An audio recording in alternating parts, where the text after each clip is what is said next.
Hello everyone. अब हम आज नई चीज शुरू करेंगे। इसमें है नई चीज coordinate of centre of curvature. अब तक आपने रेडियस ऑफ कर्वेचर निकाल लेते थे, अब आप निकालेंगे coordinate of centre of curvature. इसका बस सीधे फॉर्मूला याद करना है। Let x1 y1 be the coordinate of centre of curvature. Centre of curvature एक पॉइंट पे जितना भी होगा वहां पे जो भी उसके कोऑर्डिनेट होंगे सेंटर के, वो आपको बताने हैं कि क्या होंगे। लेट x1 y1 है तो ये x1 का फार्मूला होता है x minus dy over dx। कहने में अगर परेशानी है तो y1 प्लस y1 का स्क्वायर और नीचे y2, और y1 is equal to y plus 1 plus y1 square over y2। भाई ये तो फार्मूला आपको याद करने ही पड़ेंगे। और इवोल्यूट ऑफ कर्व क्या होता है? Locus of centre of curvature of A curve is called its evolute. अभी इसके बारे में बात मत करिए, फोर्थ क्वेश्चन इसके ऊपर बेस्ड है, मैं तब बात करूंगा। फिलहाल क्वेश्चन नंबर 1 अपनी बुक में पढ़िए, एक्सरसाइज 3 का। एक पैराबोला दिया हुआ है और कहता ये है कि इसका सेंटर ऑफ कर्वेचर निकालिए। और अगर आप बुक में देखेंगे तो उसने शायद प्रूफ भी यहाँ दिया हुआ है उसमें कि प्रूफ करिए कि सेंटर ऑफ कर्वेचर इतना होगा।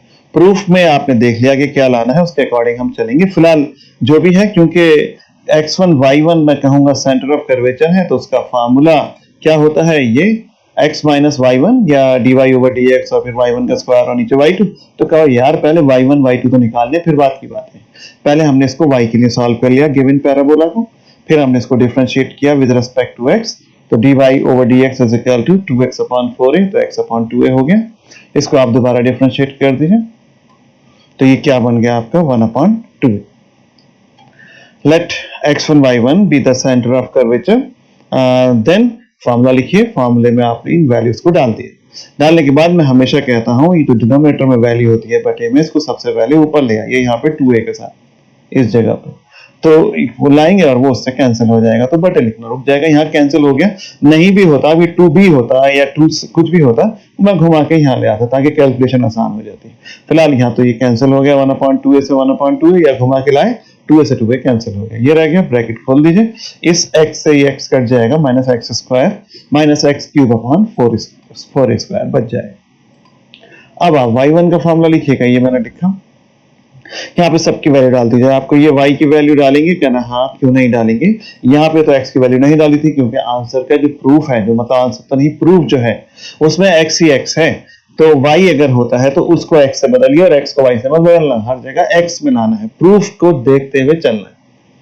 तो ये हमने यहाँ पे सब वैल्यू सब्स्टिट्यूट कर दी। 2a को देखिए घुमा के यहाँ ले गए, इस जगह पर अंदर भी मल्टीप्लाई कर दिया। उसके बाद ये दोनों को कॉमन ले लीजिए जितना भी आ जाए, और ये बच गया इतने के बराबर। बस यही प्रूफ देखते रहिए, जो लाना है प्रूफ में ये लिखा हुआ था, उसके अकॉर्डिंग आपने दोनों चीजों को सॉल्व कर लिया। अब है सेकंड क्वेश्चन, बहुत बढ़िया सवाल है ये। y इज इक्वल टू इतना, क्या है ये? कहिए y is equal to c cos hyperbolic x upon c। Question पढ़ रहा हूं, शो करिए the centre of curvature alpha beta x1 y1 ना कह के अल्फा बीटा इज गिवन भाई इतना, अल्फा इतना और बीटा इतना। जो प्रूफ दिया है वो कैसे y में दिया हुआ है और अल्फा में x माइनस y कुछ करके है। भैया प्रूफ देखे बगैर पढ़ाई नहीं होती है, किताब में पढ़िए तभी पता चलेगा। बस आपने पहले इसको एक बार डिफरेंशिएट किया, मैं इसको आपको बता चुका हूं पिछले कुछ वीडियोस पहले कि cos हाइपरबोलिक का sin हाइपरबोलिक होता है, sin हाइपरबोलिक का डिफरेंशिएशन cos हाइपरबोलिक होता है, माइनस नहीं आता है। तो cos हाइपरबोलिक का sin hyperbolic x upon c और आगे x अपॉन c का 1 अपॉन c, और c से c कैंसिल हो गया, ये रह गया। दोबारा कर दीजिए, sin का cos hyperbolic x upon c और आगे x अपॉन c का 1 upon c। Centre of curvature alpha beta are given by, ये आपने फार्मूला लिखा, और ये भी आपने फार्मूला लिखा। फार्मूला तो भाई याद करना ही पड़ेगा, बस इसमें वैल्यूज रखिए। पहले अल्फा में रखेंगे, प्रूफ में चूंकि x दिया हुआ है तो इस x को आप टच भी नहीं करेंगे, ऐसी का ऐसी रहेगा। फिर यहाँ पे आप वैल्यूज भरनी शुरू करिए। सबसे पहले dy ओवर dx, वो कितना है? sin hyperbolic x upon c, तो ये आ जाएगा और अंदर उसका स्क्वायर हो जाएगा और नीचे कॉस्ट वाली वैल्यू आएगी। तो देखिए साइन, ये उसका स्क्वायर हो गया, नीचे कॉस वाली वैल्यू आ गई। इस c को घुमा के ऊपर ले जाइए, यहाँ पे ये ले गए। 1 plus sign hyperbolic square cos hyperbolic square होता है। मैंने नीचे सब फॉर्मूले लिख भी दिए।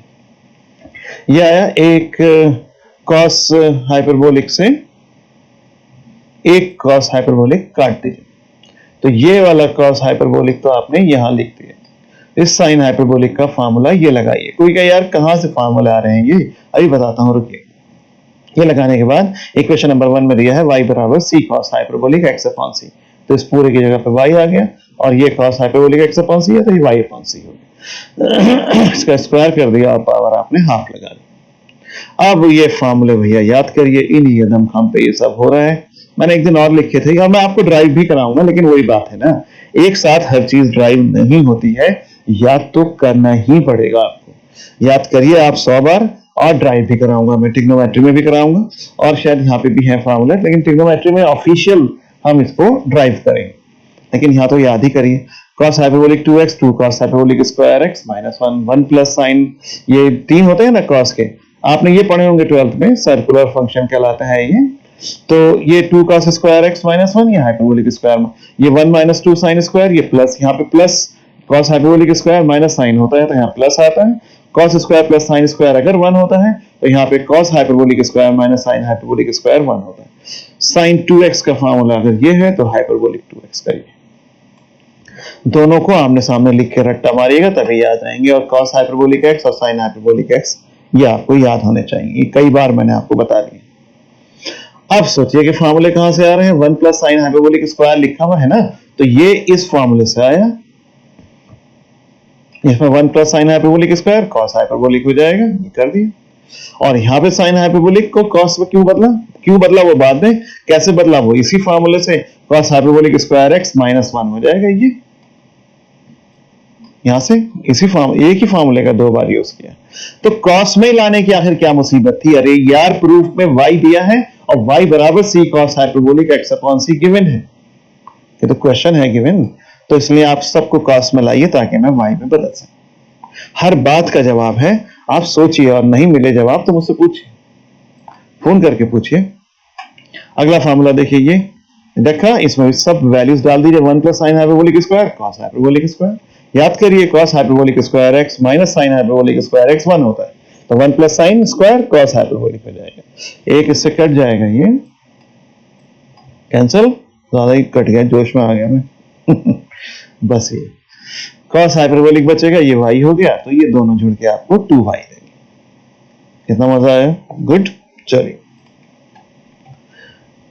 तीसरा क्वेश्चन आप पढ़िए बुक में,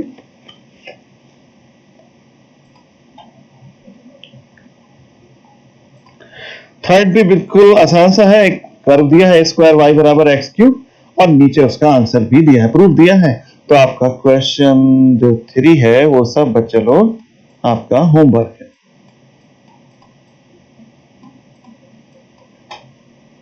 चलिए आगे बढ़ते हैं। क्वेश्चन नंबर 4 बहुत खास है, शो करिए centre of curvature at the point determining by t on the ellipse, ये गिवन बाय इतना। पहले तो आपको अल्फा बीटा निकालना है सेंटर ऑफ कर्वेचर, और आल्सो हमें इवैल्यूएट, इसके बारे में हम बाद में बात करेंगे, पहले हम अल्फा बीटा निकाल दें। देखो साहब ये गिवन है आपको, ये x और ये y।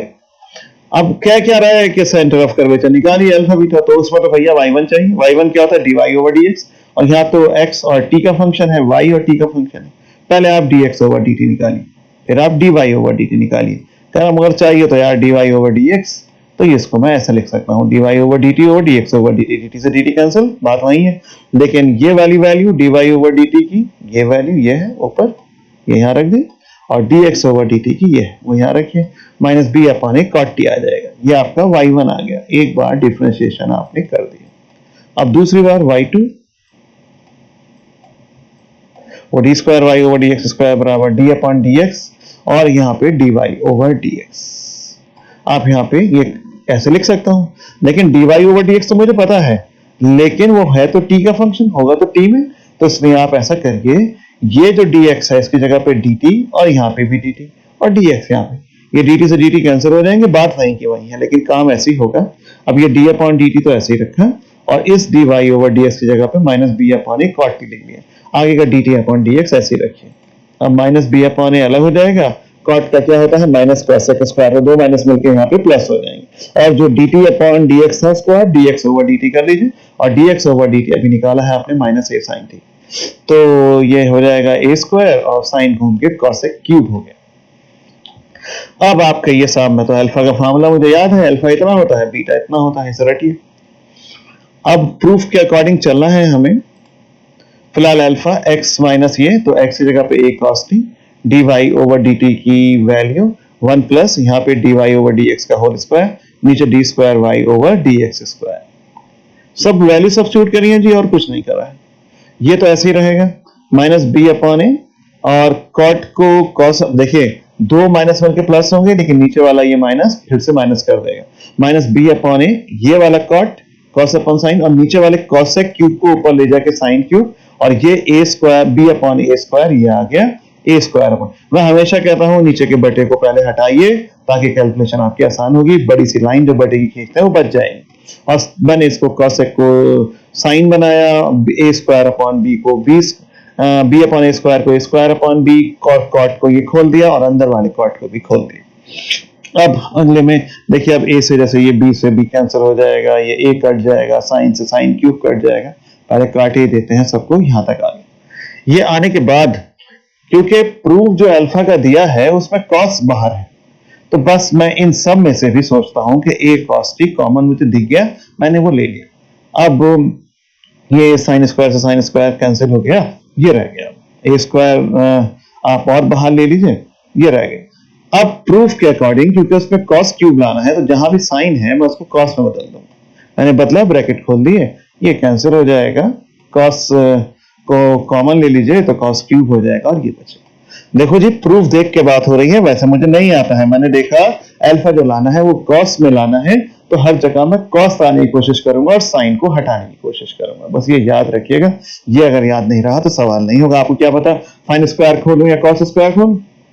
कॉस में लाना है तो आप साइन को हटाइए। बीटा का फॉर्मूला लिखिए।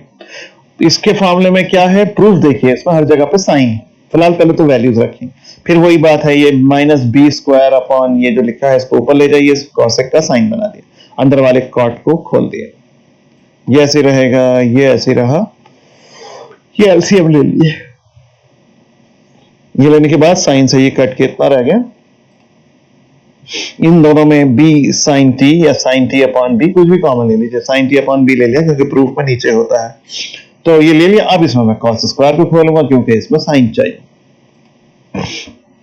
ये करा मैंने, इसमें साइन चाहिए, तो ये आपका प्रूफ आ गया, मतलब अल्फा बीटा का। अब उसने क्या कहा कि लोकस बताइए। अब ये लोकस क्या बवाल है, देखिए देखिए ऐसा है, ये कर्व है, जैसे ये कर्व मुड़ रहा है, इस पॉइंट पे सेंटर ऑफ कर्वेचर क्या होगा, क्या ये वो इस जगह पे कहीं होगा? भाई रेडियस ऑफ कर्वेचर इस कर्व की इस पॉइंट के ऊपर कैसे निकालेंगे? एक नॉर्मल यहां से और एक बराबर का नॉर्मल जहां काटता है उसका आपको ले लाके फिर वो हिसाब होता है, यहाँ आएगा। इस पॉइंट का सेंटर ऑफ कर्वेचर कहाँ आएगा, कहिए सपोज वो यहाँ आता है, इस पॉइंट का कहाँ आएगा सेंटर ऑफ कर्वेचर, कहिए, मतलब हर पॉइंट पे सेंटर ऑफ कर्वेचर अलग बनेगा।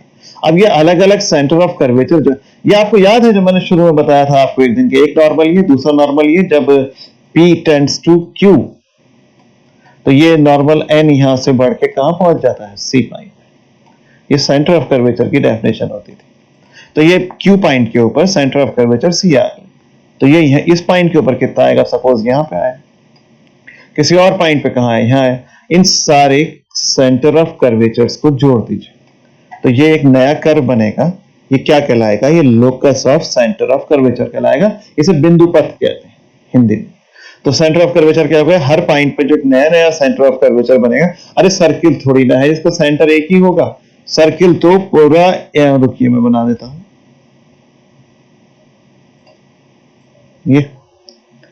ये तो एक जैसा मुड़ रहा है हर जगह पे, इसमें एक उसका हमेशा सेंटर ऑफ कर्वेचर इन सबका एक ही आएगा क्योंकि ये एक जैसा मुड़ रहा है हर जगह पे, तो उसका सेंटर ऑफ कर्वेचर एक ही होगा।